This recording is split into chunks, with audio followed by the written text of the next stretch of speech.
one, I feel that over the years we've not been invested or we've not paid enough attention to whatever has been happening there. We've sent large delegations to the COP, the Conference of Parties, and over the years, and we just didn't go there with a coherent strategy about what exactly it's in for Africa. And those were the kind of challenges that I think Africa only sent delegations and saw the places, maybe another talk show or maybe another place for the developed economies or the large economies to brawl, like China and America and some certain issues. But Africa has not ever created its own strategy, about how it wants to participate or wants to engage in the climate change framework.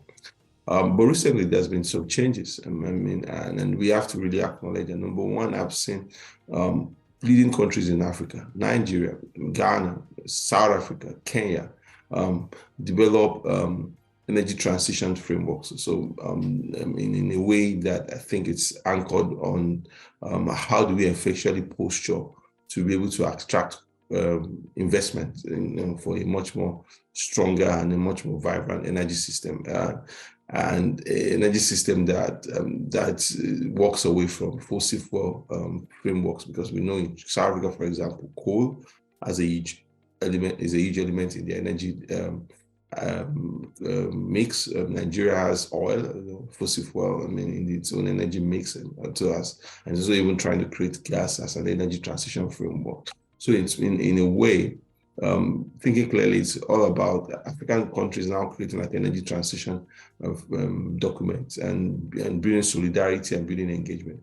I've also seen moves by Nigeria energy transition framework being housed by the vice president, the current vice president, even though there are a few days to go. But they started really late. They started maybe like months ago, where they now started creating like an energy transition framework that's been backed and supported by international philanthropic organizations.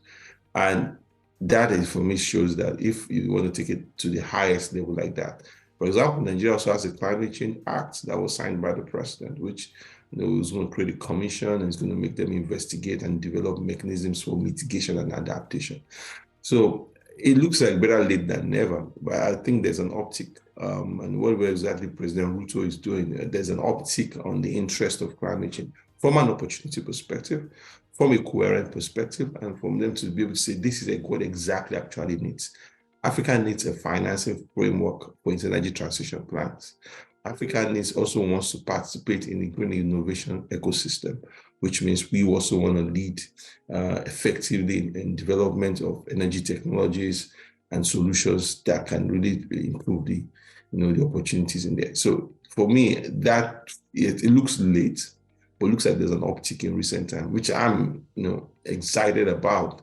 That it seems the only thing is that for activists, leaders, advocates to build conversations that are stronger on the fact that these plans has to be anchored on equity and have to be anchored on justice. There has to be an element of social justice, and I will go about implementing some of these ideas.